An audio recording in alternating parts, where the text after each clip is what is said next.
පෘථුවියේ තිබෙන විශාලතම අභිරහස පවතින්නේ සාගර පතුලේ හෝ අභ්‍යවකාශයේ නෙමෙයි. එය පවතින්නේ ඔයාගේ හිස් කබල ඇතුලේ. ග්‍රෑම් 1300ක් බර මේ කුඩා ඉන්ද්‍රියට මුළු ලෝකයක් නිර්මාණය කරන්න වගේම මුළු ලෝකෙම විනාශ කරන්නත් පුළුවන්. මේ ඉන්ද්‍රිය තමයි මිනිස් මොළය. අපි මේකේ බලෙන් ප්‍රයෝජන ගන්නේ කොච්චර පොඩි ප්‍රමාණයක්ද? ඔයා කවදා හරි හිතලා තියෙනවද පුරාණ ඍෂිවරුන්, මහා විද්‍යාඥයින් සහ නවීන යුගයේ ප්‍රකෝටිපතියන් Tamanගේ මනස අසාමාන්‍ය මට්ටමකට දියුණු කරගත්තේ කොහොමද කියලා? අද වීඩියෝ එකෙන් මම ඔයා එක්ක කතා කරන්නේ ඔයාගේ මොළයේ සුපිරි බලය අවදි කරගන්න පුරාණ රහස්, නූතන විද්‍යාත්මක සොයා ගැනීම් සහ ඔයාගේ දෛනික ජීවිතයට එකතු කරගන්න පුළුවන් අලුත්ම මොළයේ වර්ධන ක්‍රියාකාරකම් කිහිපයක් පිළිබඳව. එහෙනම් අපි යමු මොළයේ මේ සුපිරි බලය ගවේෂණය කරන්න. වීඩියෝ එකේ අවසානයේ වෙනකන් රැඳී සිටින්න කියලා මම ඔයාට ගෞරවයෙන් ආරාධනා කරනවා.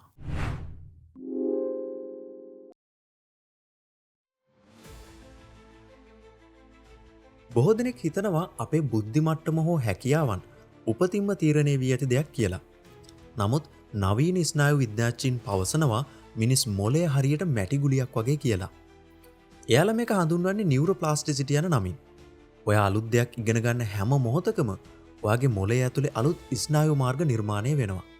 ඒ වගේම ඔයා අභියෝගාත්මක දෙයක් ඉගෙන ගන්න විට ඔයාගේ මොළයේහි ව්‍යුහය පවා වෙනස් කර ගනිමින් වඩාත් ශක්තිමත් වෙනවා. ඔයාගේ මොළය වර්ධනය කරගන්න, මතක ශක්තිය වර්ධනය කරගන්න වගේම අවධානය වර්ධනය කරගන්න මම ඔයාට කියලා දෙන පළවෙනි ක්‍රියාකාරකම තමයි සෑම දිනකම අලුත් දෙයක් ඉගෙන ගන්න. දිනපතාම ඔයාගේ මොළයට අලුත් අභියෝගයක් දෙන්න. මේක අලුත් භාෂාවක අලුතෙන් වචන පහක් ඉගෙන ගැනීම, ඔයාගේ ප්‍රියතම ගීතයක් තාලයට ගායනා කිරීම, එහෙම නැත්නම් ඔයාට සාමාන්‍යයෙන් නුහුරු වතින් දත් මැදීම වැනි සරල දෙයක් වෙන්නත් පුළුවන්. මේවට පුළුවන් මොළයේ අලුත් නියුරෝන සම්බන්ධතා ඇති කරන්න. මේ ක්‍රියාකාරකම් වලින් ඔයාගේ මතක ශක්තිය වගේම අවධානයත් ගොඩක් වර්ධනය වෙනවා. මේ ඔක්කොම පිටිපස්සේ ඉන්නේ අපේ මොළයේ තියෙන රසායනික ද්‍රව්‍ය ටිකක්. අපේ සතුට, උනන්දුව, අවධානය වගේ දේවල් පාලනය කරන්නේ ඩෝපමින් වගේ හෝමෝන. අද කාලේ අපි සෝෂල් මීඩියා වලට, ෆාස්ට් ෆුඩ් වලට හැබ්බැහි වෙලා ඉන්න නිසා මේ ඩෝපමින් සමතුලිතතාවය අවුල් වෙලා තියෙන්නේ. ඒත් අපි විනයක් ඇතිව මේක පාලනය කරගත්තොත් අපේ මොළේ අවධානය 100%කින්ම වැඩි කරගන්න පුළුවන්. ඒ වගේම අපි ව්‍යායාම කරනකොට මොළයෙන් BDNF කියලා විශේෂ ප්‍රෝටීනයක් නිපදවනවා. මේක හරියට මොළයට දෙන පොහොරයක් වගේ. මේකෙන් මොළේ සෛල ආරක්ෂා වෙලා මතක ශක්තියත් අතිශය තියුණු වෙනවා.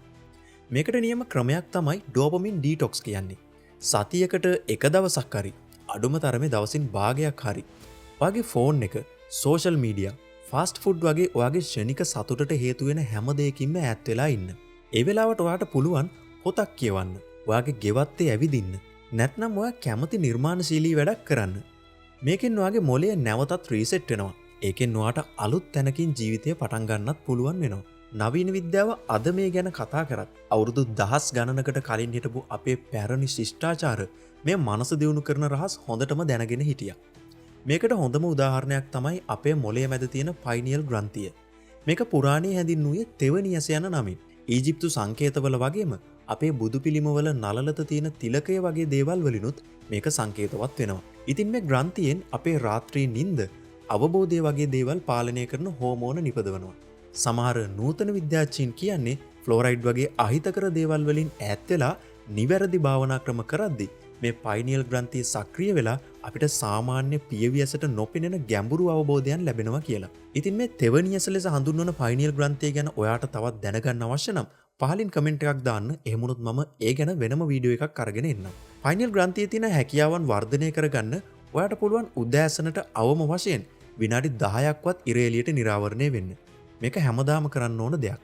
මේකෙන් ඔයාගේ පයිනියල් ග්‍රන්ථියේ ක්‍රියාකාරීත්වය වැඩි වර්ධනය කරනවා. ඒ වගේම රැට සම්පූර්ණ අඳුරේ නිදාගන්න. ඒකෙන් මෙලටොනින් හෝමෝනේ සක්‍රිය වෙලා ඔයාට හොඳ නිින්දක් ලැබෙනවා. ඒ කියන්නේ ඔයාට හොඳ තියුණු මනසකුත් ලැබෙනවා. මොළය සහ මනස ගැන කතා කරද්දී අමතක කරන්නම බැරි කෙනෙක් තමයි නිකොලා ටෙස්ලා කියන්නේ. එයා ලෝකෙ හිටපු මහා විද්‍යාඥයෙක්. එයාගේ හැම සොයා ගැනීමක්ම මුලින්ම හැදුවේ එයාගේ මනස ඇතුලේ. එයා මනසින් නෙමෙයි යන්ත්‍ර ක්‍රියා කරන විදිය පැහැදිලිව දැක්කා.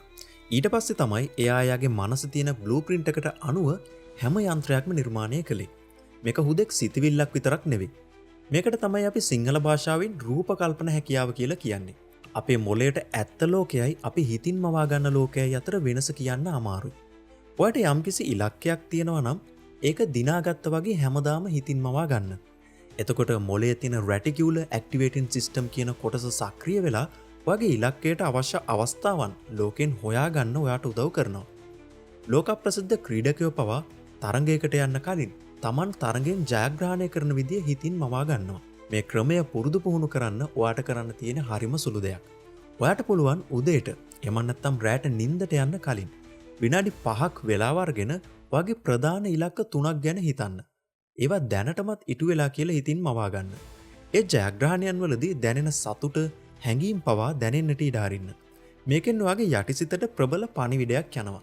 මේ හරහා ඔයාට පුළුවන් ඔයාගේ යටිසිත බලවත් කරගෙන ඔයාගේ අනාගත සිහින ඉක්මනින් යථාර්ථයක් කරගන්න. අපේ මොලේ ක්‍රියා කරන්නේ විද්‍යුත් තරංග වලින්.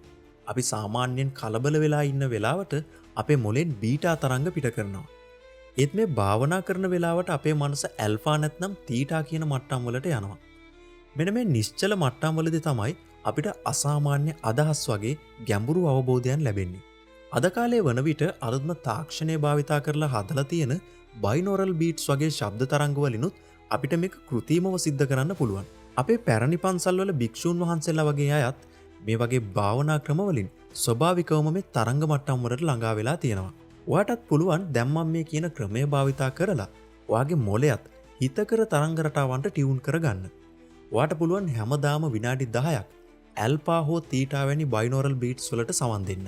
ඒ වගේම මේ මියුසික් වලට සවන් දෙන්න හෙඩ්ෆෝන් එකක් හෝ හෑන්ඩ් ෆ්‍රී එකක් භාවිතා කරන්න පුළුවන් නම් වඩාත් හොඳයි. මේකෙන් ඔයාගේ මනස සංසුන් වෙලා වැඩ කරද්දී පාඩම් කරද්දී වගේ ඒ දෙයට හොඳට ફોකස් කරන්නත් පුළුවන්.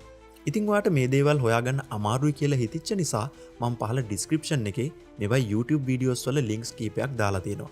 ඔයාට පුළුවන් ඒ ලින්ක්ස් වලින් මේවට සවන් දෙන්න. ඔයා දන්නවද ඔයාගේ මොළය පාවිච්චි කරන ශක්තියෙන් 120%ක්ම යොදාගන්නේ ඔයා කන කෑම වලින් කියලා. සීනි, ෆාස්ට් ෆුඩ් වගේ දේවල් වලින් ඔයාගේ මොළයේ ක්‍රියාකාරීත්වය අඩු වෙනවා. ඒ වෙනුවට ඔමෙගා 3 අඩංගු ආහාර, උදාහරණ වශයෙන් මාළු, ඇට වර්ග වගේ දේවල් වැඩිපුර ආහාරයට එකතු කරගන්න. ඒ වගේම පිරිසිදු පළතුරු, එළවලු වගේ දේවලුත් නිතරම ආහාර වේලට එකතු කරගන්න. දිනපතා වැඩිපුර වතුර බොන්නත් පුරුදු වෙන්න. මේ පුරුදු මගින් මොළයේ බ්‍රේන් ෆොග් හෙවත් මොළයේ මීදුම් ගතිය අවම කරගන්න පුළුවන්. ඒ වගේම අපි නිදාගද්දී අපේ මොළය තනියම පිරිසිදු වෙනවා. ඒකට කියන්නේ ග්ලිම්පැටික් සිස්ටම් කියලා. ප්‍රමාණවත් නිින්දක් නැති වුණොත් මොළයේ විෂ ද්‍රව්‍ය එකතු වෙලා මතක ශක්තිය අඩු වෙන්න ඒක හේතුවක් වෙනවා. ඉතින් අද වීඩියෝ එකේ ඔයාට අරගෙන එන අවසානම බ්‍රේන් හැක් එක තමයි ඔයාට පුළුවන් හැමදාම උදේට සීතල ජලයේ ස්නානය කරන්න. මේකෙන් ඔයාගේ මොළයට ලේ ගමනාගමනය වැඩි වෙනවා. එහෙම වැඩි වෙලා ඩෝපමින් මට්ටම් ඉහළ යනවා. ඉතින් උදාහරණයක් විදියට නෙදර්ලන්ත ජාතික මොටිවේෂනල් ස්පීකර් කෙනෙක් වන විම් හොෆ් හැමදාම මේක භාවිතා කරන ක්‍රමයක්. මේක ඔයාට දවස පුරාම හොඳ ශක්තිමත්ව වැඩ කරන්න හේතුවක් වෙනවා. ඉතින් පාඩම් කරන අයටත් මේක ගොඩක් වටින දෙයක්. අවසාන වශයෙන් මම ඔයාට කියන්නේ ඔයාගේ මනස කියන්නේ ඔයා හීලෑ කරගත යුතු අසීමිත බලයක් තියෙන විශ්වයක් වගේ දෙයක්. එහි තියෙන බලය පාවිච්චි කරනවද නැද්ද කියන එක තීරණය වෙන්නේ ඔයාගේ කැපවීම මත.